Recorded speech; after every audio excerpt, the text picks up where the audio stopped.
This is the talk of Music City Real Estate. Super Talk 99.7 WTN, the talk of Music City Real Estate. Where we educate and motivate all things real estate. I'm Monty Mohr with Realty One Group Music City. Hey, and Carey Ann with CMG Financial and my mortgage team, and welcome back. It's Sunday evening. Welcome back, Carey Ann. Great to see you. Yes, so good to see you. Have your feet healed from those dancing shoes? It's been a week or so, yes.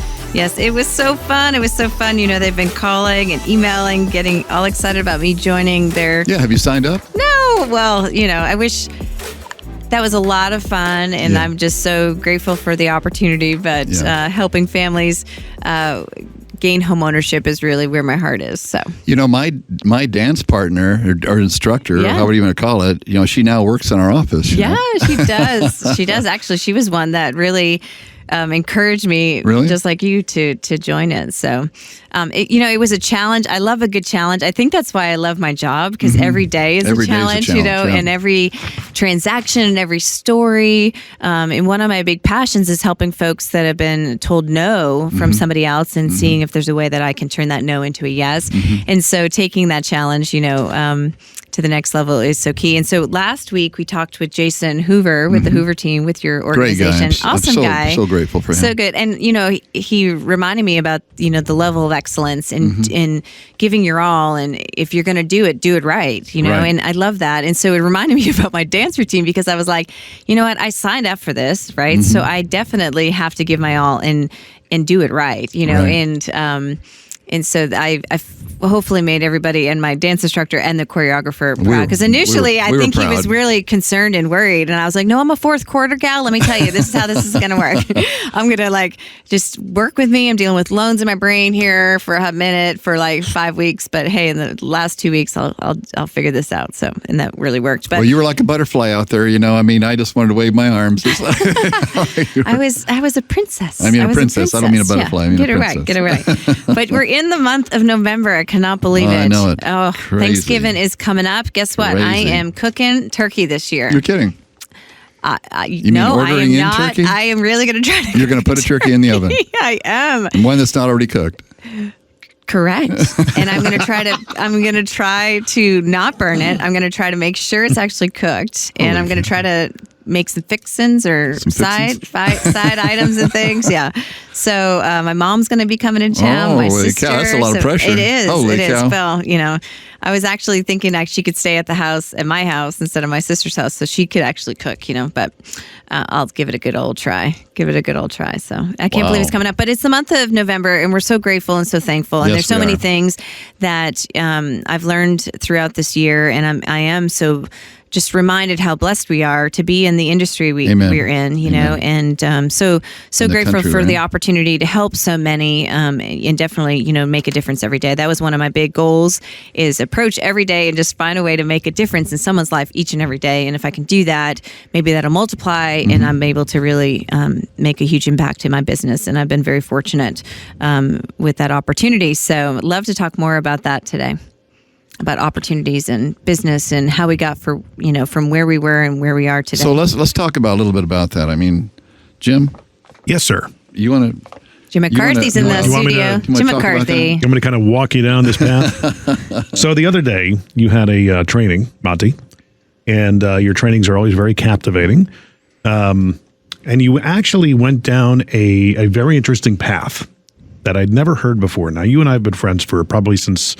Yeah, it's been a while. 9 years, going almost a decade. And I've never heard this story, and the way you told it was gut-wrenching. That was the first time I heard that story too. Right? Yeah. Wow. It was pretty incredible. I think he has been forgetting to include that first part of the story. Yeah. That was really moving. The story, your origin story, how the Iron Man of Monty Mohr came to be. There's no Iron Man. I'm a big pussycat.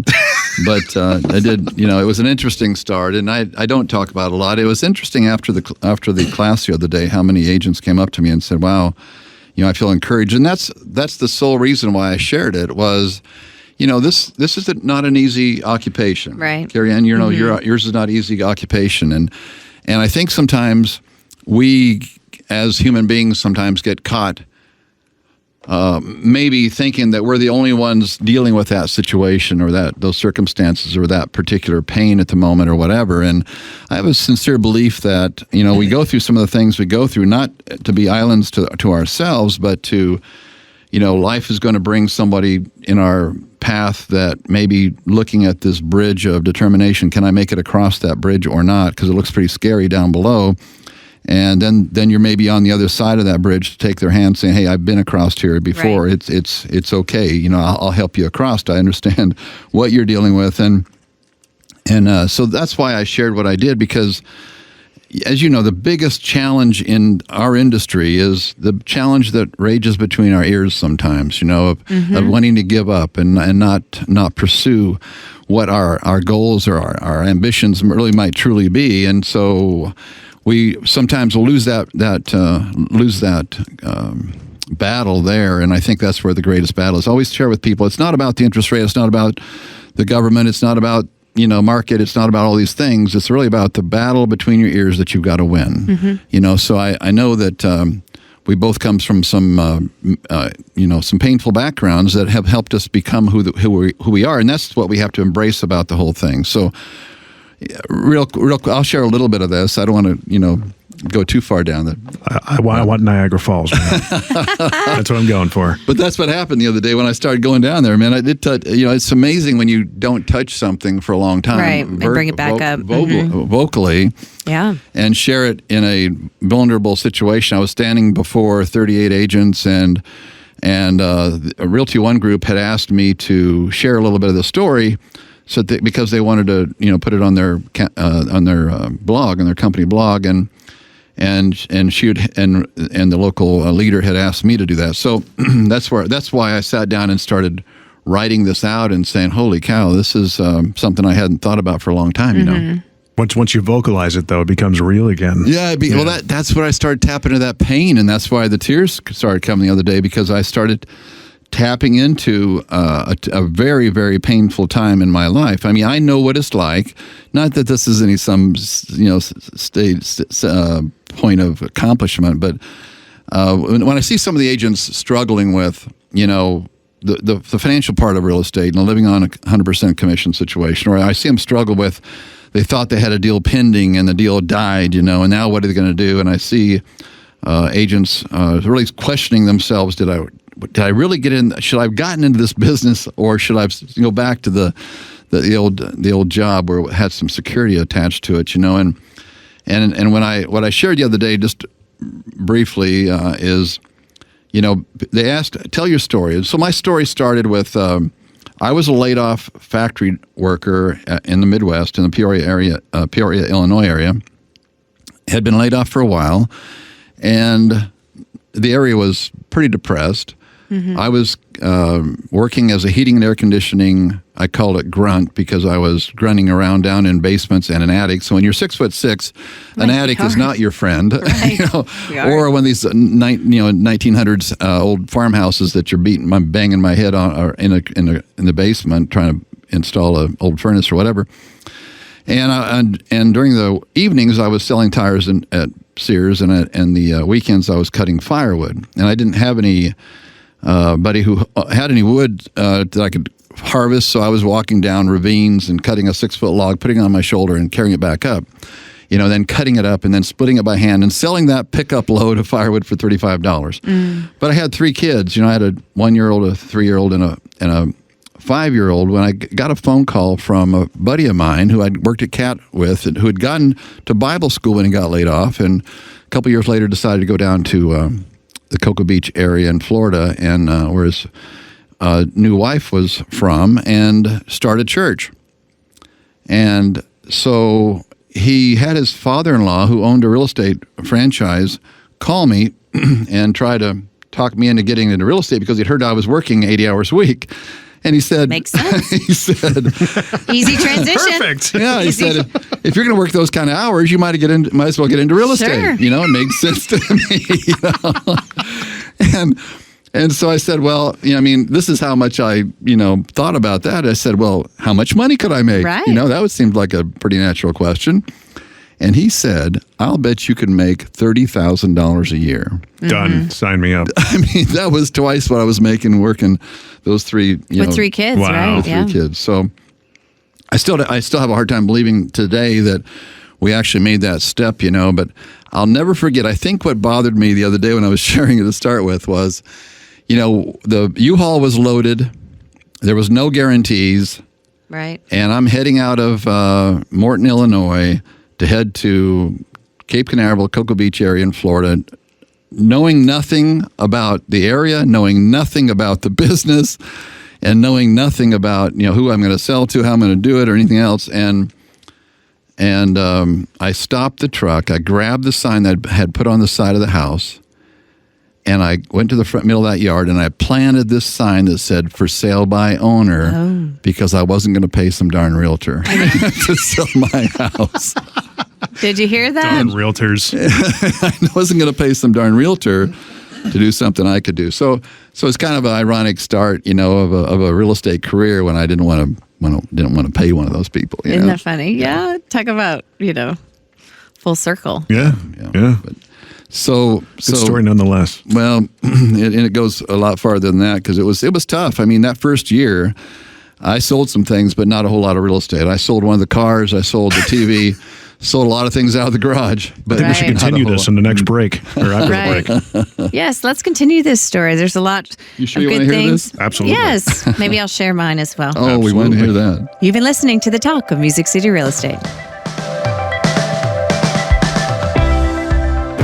Hi, my name is Monty Mohr. I'm the broker-owner of Realty One Group Music City. I've been an active real estate broker for over 35 years now, personally selling thousands of homes. That's why I recently opened Tennessee's first Realty One Group office. As a real estate professional, would you like having it all? Cutting-edge technology, full support, world-class training, same-day commission deposits, all for free? How about strong collaborative culture, national brand recognition, new high exposure, easy access office, and a non-competing broker committed to your success 7 days a week? Now let's top that off with all experienced agents receiving 100% of their commission from day one. I know, where's the catch, right? There is no catch. Call us today and schedule a confidential meeting and learn why Realty One Group is the fastest growing real estate franchise in the nation. Call 636-8244. That's 615-636-8244. Or go to topagentsuccess.com. That's topagentsuccess.com.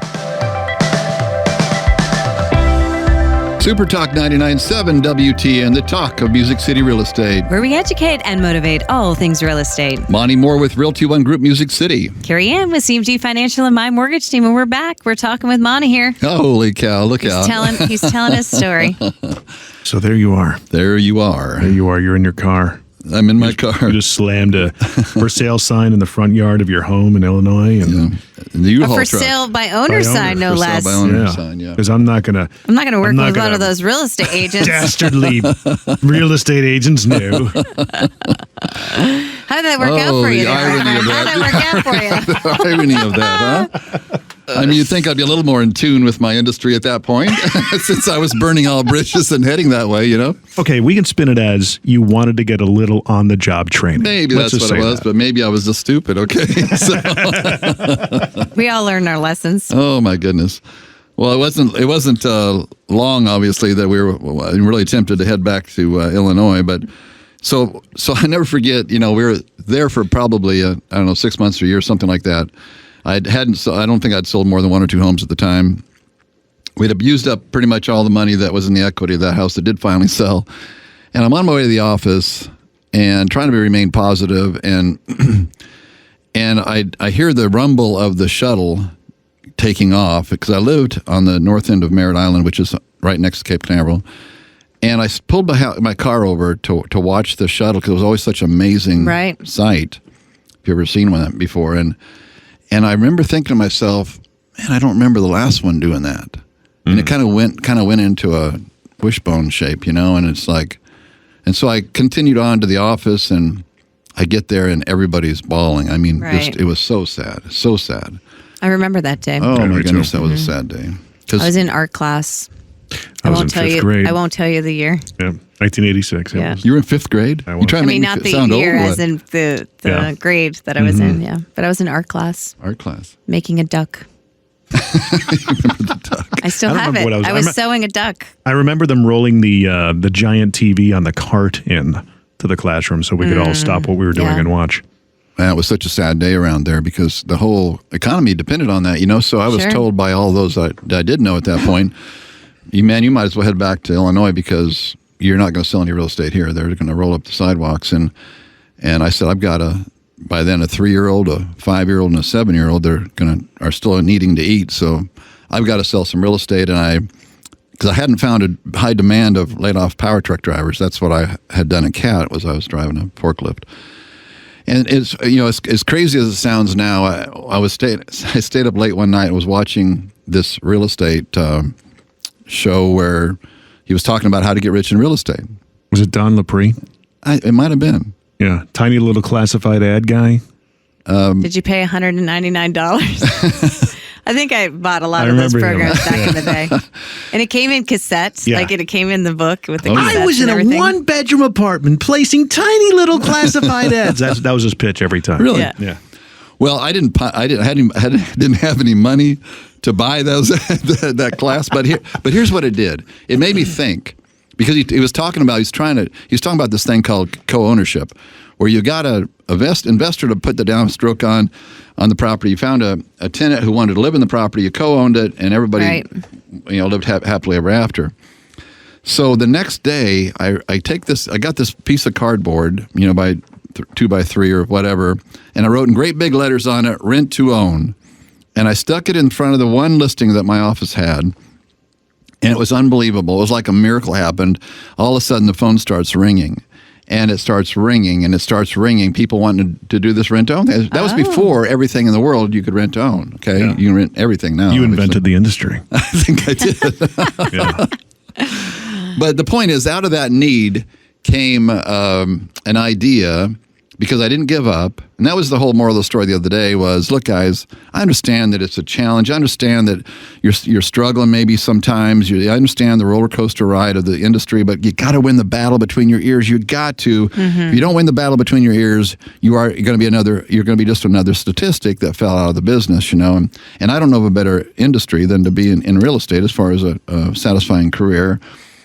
And it wasn't long that I was successful because of that little cardboard sign. My broker went out and started putting those signs everywhere, No point in just keeping it to 1 yard, Right, So yeah. he's putting them on every corner, rent to own, and we're getting so many calls that pretty soon we're getting all these veteran calls because we're right by Patrick Air Force Base, and all these veterans were calling.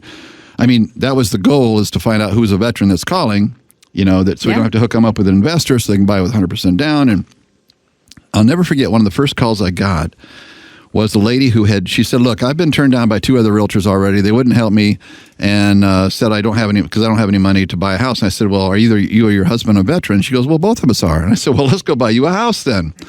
So we go out and buy them a house. I mean, we'll go out and find a house, $64,000, and we negotiated the contract. And I said, okay, we need to come up with $500 now. And she said, well, I don't have $500. I told you I didn't have any money. And I said, well, how about $200? How about $100? And she goes, I told you I don't have $100. And I said, well, how about this? You come up with 50, I'll come up with 50, and because we got to put something down on this house. Right. Anyhow, the point of the story is, we closed on that house, one of my first sales, $64,000 transaction. The next day, she introduced me to her boss, who was a doctor. And I suddenly had a 300, which was like $1 million sale back then, Right, And right. suddenly I'm just walking in high cotton there before look out now.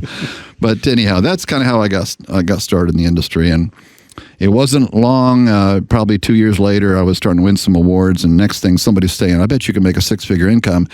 And I know it sounds silly now, Carey Ann, but I didn't know what a 6-figure income was. Right, yeah. I was that naive about it Sure. because, I was a factory worker, I have a high school education, not the sharpest rock in the pile, no doubt. So I wrote it down, and I said, dang, $100,000, that'd be Yeah. a lot of money. So I put in the average commission into $100,000, saw how many homes I needed to sell, and I went to work, and that next year I closed $100,000. Wow. My Good third for year you. in business. But So that's how I got started, and before long, I started looking at what I was leaving on the table on a 50-50 split. Back then, that's all agents were on a 50-50. But I heard about this company called Remax, and I ended up buying a Remax franchise, only 3 years in the industry because I wanted a 100% split. And that's kind of what I've done with Realty One Group, okay? Sure. There wasn't a Realty One Group in the state of Tennessee, and to me, it's the direction that the industry is going with providing 100% to the agent, while helping the agent, empower the agent at a time where every transaction is more important than ever before, because there's so much disruption happening in the marketplace with all the iBuyers and all these other things happening, the flat fee companies and so forth. What a better way to empower your agents, but give them all of their commission. And what I love is, like we had last week with Jason Hoover and his wife Mindy, we're attracting such awesome people. I'm just so grateful. I've never had more fun in the business. I'm so glad. The moral of the story here, guys, is I'm so grateful that I hung into the business even when it was tough, and it's been tough more than once. But you keep walking it out. You keep loving people. You keep serving and honoring people, and keep doing the next right thing, and success has to come. It does. Carey Ann, tell us. You were alluding to a situation earlier that I didn't. Jim and I didn't even know about that. So I mean, there is times I think that there's seasons, and one of the seasons in my life made me make a decision if I was going to actually even get up off the floor. You're kidding. And decide if I was going to, get back into this business, So wow. My daughter is 6.5, so I was the girl that was going to have a baby on a Monday or even on a Friday and be back to work on a Monday, right? That's kind of what it was. What was the plan? And really, for some reason, I don't question that. Yeah, okay? No, literally, that was the plan. Like that in my mind, that's what it was. And I was a little tired Friday, so I decided to push some files to Saturday. And actually, it's so funny because she was due on a Sunday. That was her due date. And the doctor the week before said, "Oh no, you're not going to have her on Sunday. You're going to have her 2 weeks from now." So we were just doing our thing. And woo, here comes Aubrey on Sunday, Wow. So life made some changes, but I'd love to tell you a little bit about the story, and maybe it connects with some other females out there that are also moms. So we'll be back taking a short break. You've been listening to The Talk of Music City Real Estate. Are you someone who is looking to gain wealth through real estate? My name is Carey Ann and I'm with CMG Financial and my mortgage team. Whether you're looking to purchase your first home, a second home, or even an investment property, my team and we specialize in making the process of home ownership smooth as possible. With our vast variety of mortgage programs, our competitive interest rates, and our local support center, we have the ability to serve so many deserving families and help find just the right mortgage program to fit within your short and long-term financial goals. Mortgage loans is what we know, and approving them is what we do. We'd be honored to help you begin the process today. Check us out at yourtnlendingsolution.com. That's yourtnlendingsolution.com. Or give us a call, always a friendly voice, 615-456-4456. That's 456-4456. We look forward to helping you and beginning your mortgage application today.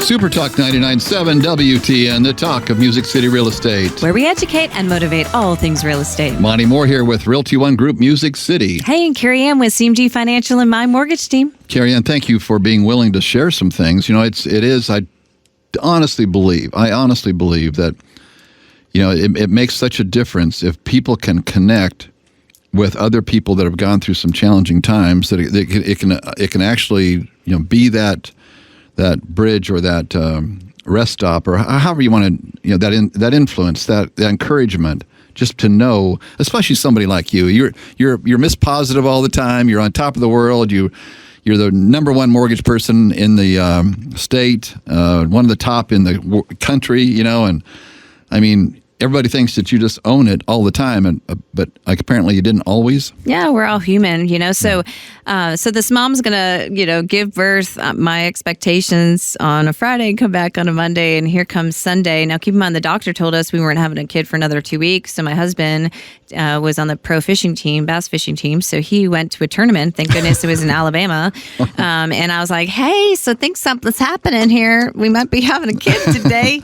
You might want to get back here. So I was kind of roaming for a few hours before he was able to make it back. But we ran off and had our little one, our actual due date. Isn't that crazy? Wow. So after the doctor said 2 weeks passed, but actual due date. So for those folks out there that are parents, and that went to a hospital to give birth, that they say you can't leave without going to the parent class. And I was like, now keep in mind, literally, this is so funny. So I'm that girl that had a child. Everything was going to be perfect. I'm going right back to work. I had like the cute little jumpsuit, did my hair, like, oh, we're going to go, right? And they're like, no, you have to go to this class. So I was like, oh, okay, all right, fine. We have no time for this. We got to get home. We have a kid. I got to back to work type of thing. So that's where that's still where I was headed. Right. Go to this class, go through everything. At the end of the class, they talk about, hey, husbands, look out for something called postpartum. Your wife may start to show signs of that. And so I was like, yeah, I don't have time for that.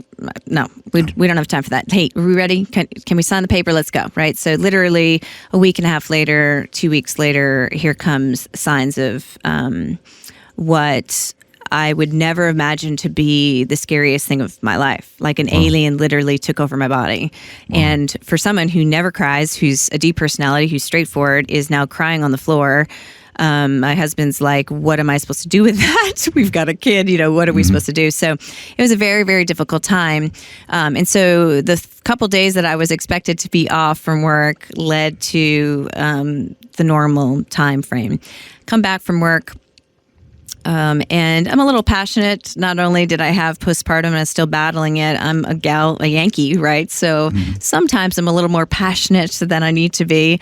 And that day I didn't make somebody happy. So literally 3 days after being on maternity leave, I came back and I lost my job after being with the company for 6 or 7 years. Wow. Now keep in mind, I'm one of their top people in the company.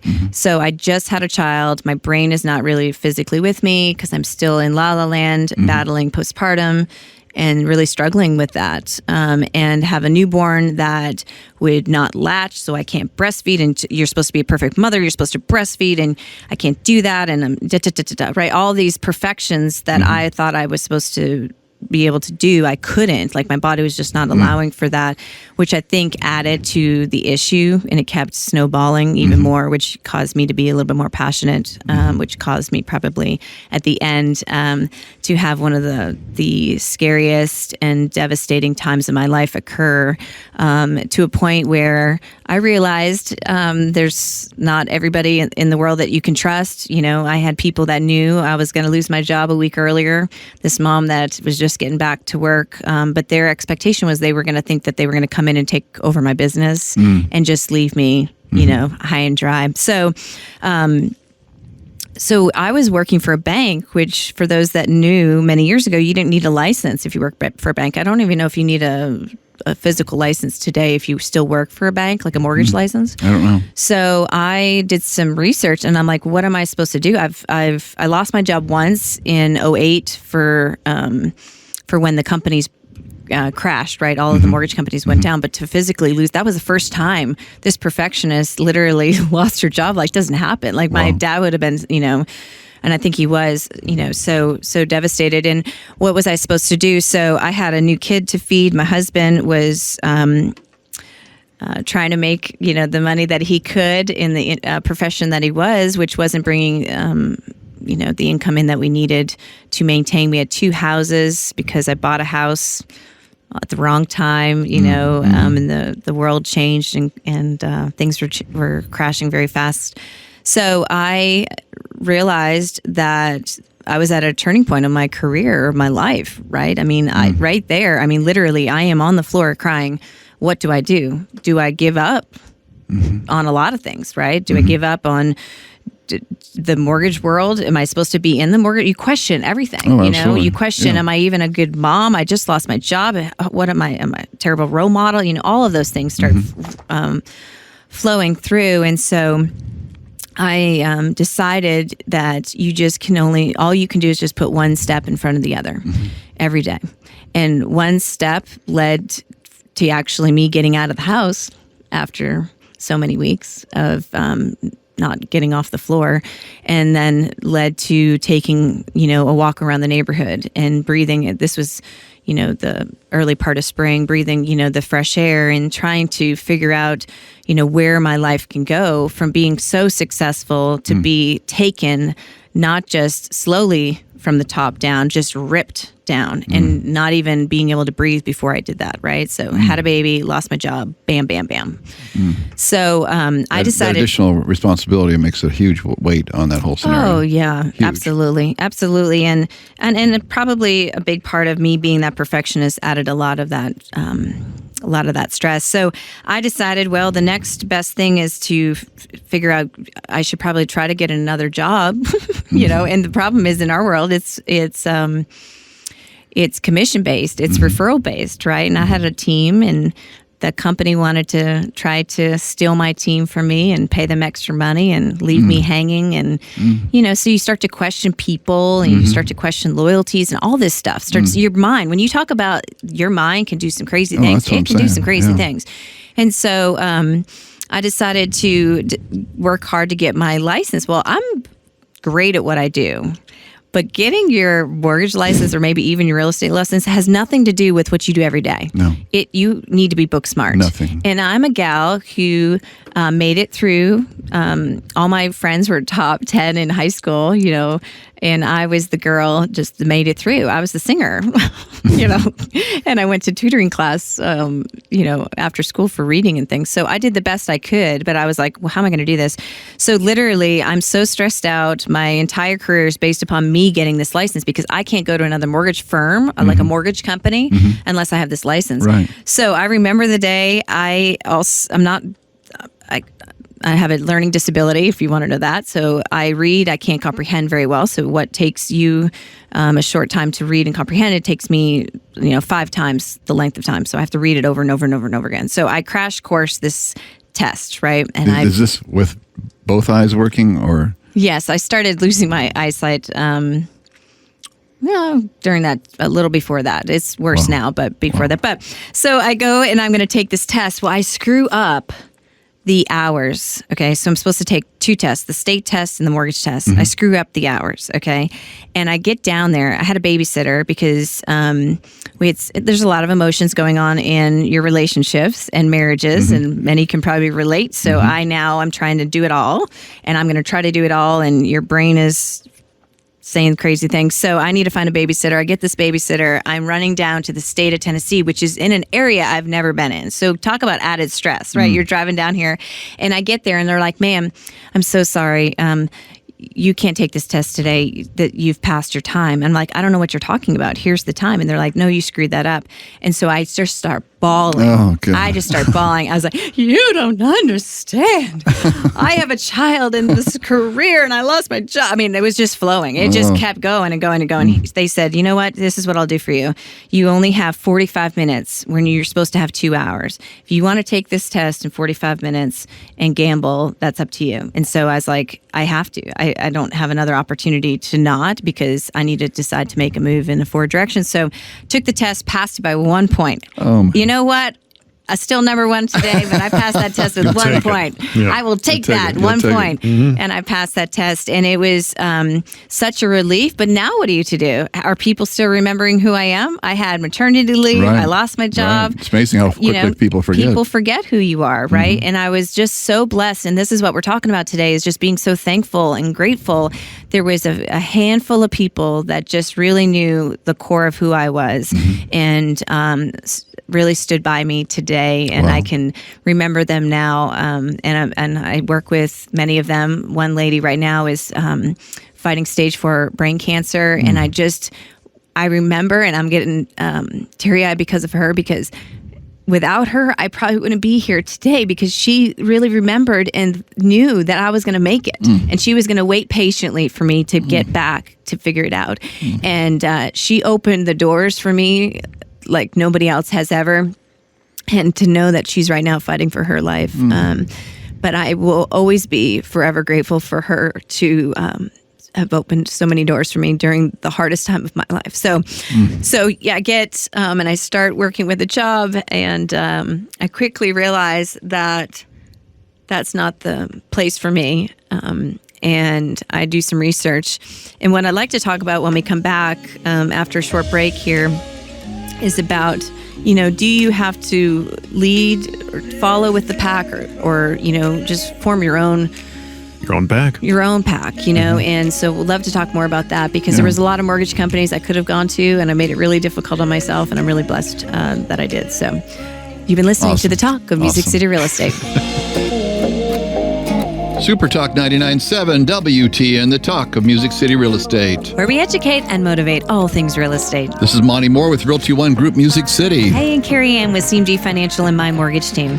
And we've got Mr. Jim McCarthy with us tonight. Hey, Mr. Jim McCarthy.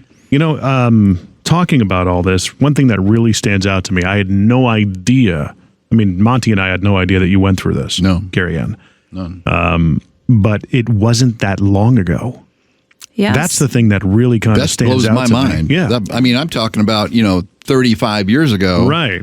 This is 6.5 years ago. Yeah. Yeah. That's, and for you to kind of bounce back from that in 6.5 years, I always talk, I have a theory about people in their 20s have no idea how long 5 years really is. And that's typically how long it takes to grow a business, 5 to 10 years to really grow a business. And nobody can really wrap their head around that.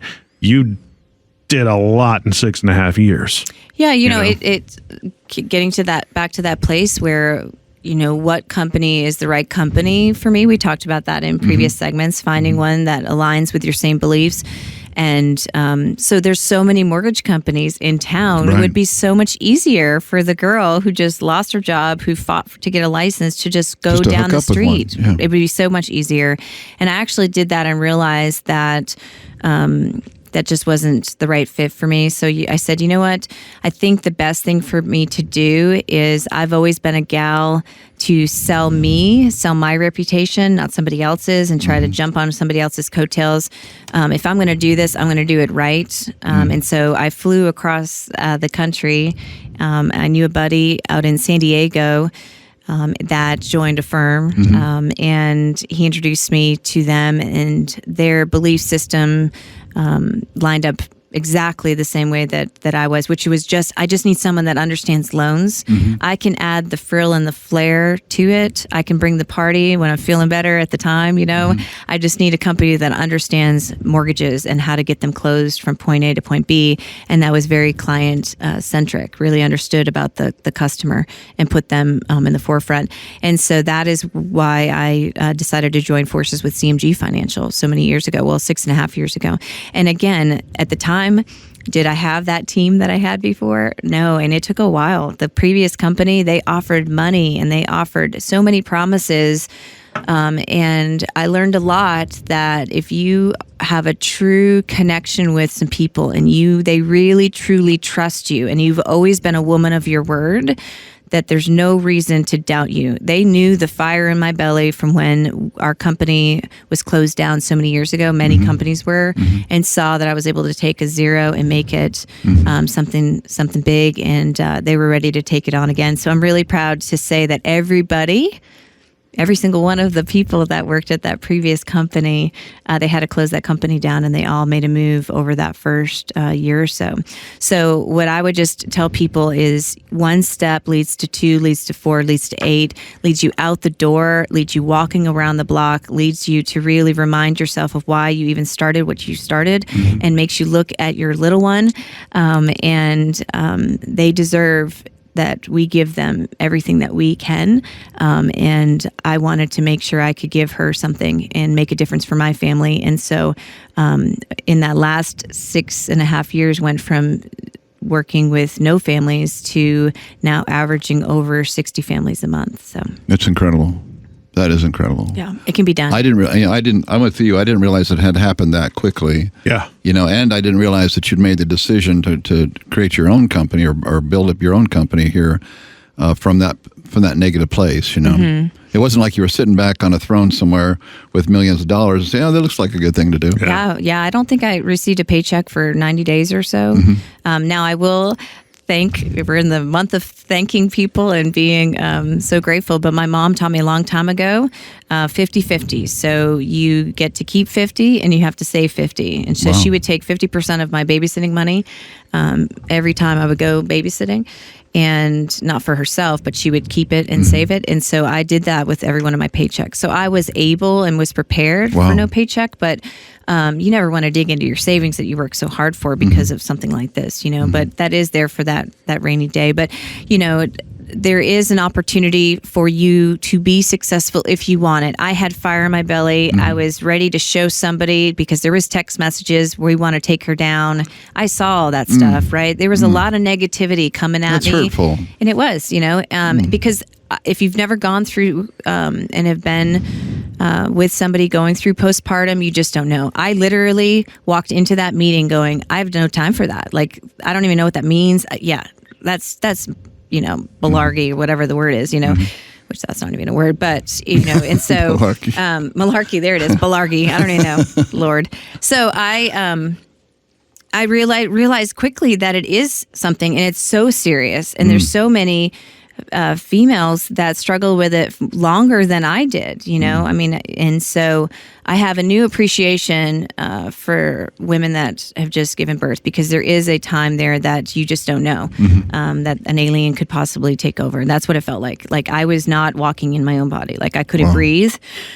I mean, I had anxiety attacks. I don't have anxiety attacks. It was a crazy time for sure. But, when they say that everything happens for a reason, being fired was the best at the time. It was not, but looking back, it was the best thing that ever happened. All right, that's awesome, and that's the kind of attitude to have. I've always said that getting laid off from CAT was one of the best things that ever happened to me. Yeah, they called me back about 10 years later, and I said, "Nah, I'm good." But I met talk about that. So I'm in Washington D.C.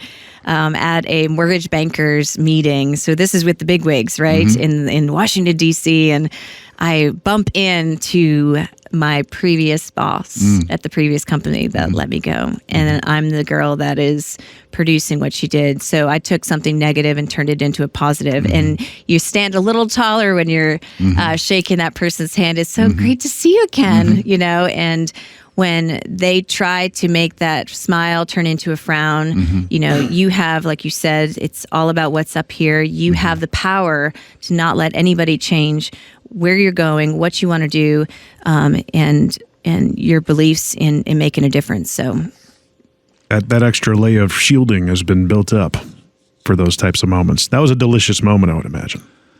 It was, situation. And I'm still very positive. I smell. I think my smile was really big that night. I think it was like from ear to ear, And maybe my handshake was a little stronger. I made sure I was wearing, which luckily I was wearing my 4-inch heels. So I was really tall that night.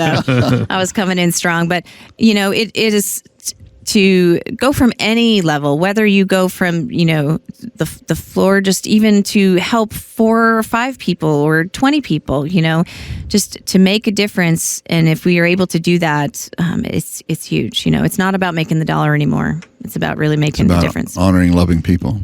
For sure. Yeah. Good time. So, if you're somebody out there struggling or who's gone through something similar, just know that, tomorrow's a new day. And get some strength from those who've gone before you and been there and done that, and know that this too shall pass. And if the playing field's level out there, you just have to earn the right. I'll never forget when things were tough not that long ago again in my life, and I kept walking back and forth in my office saying, "It's a law. If you bring value to the marketplace has to respond. It's a law." And because things weren't happening, like I was about to lose my home. This was about 10 years ago when the market was so bad. And I kept walking back and forth and saying, it's a law. It has to happen. It has to happen.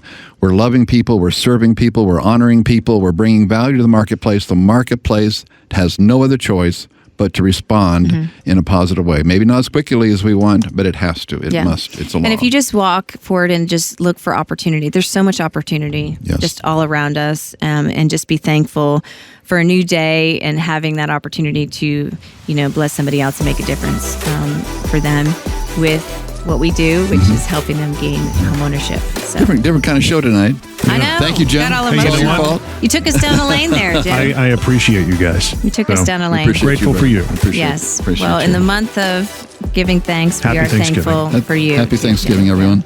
Absolutely. Thank you so much for listening. We will be back next week, 5 p.m. You've been listening to The Talk of Music City Real Estate.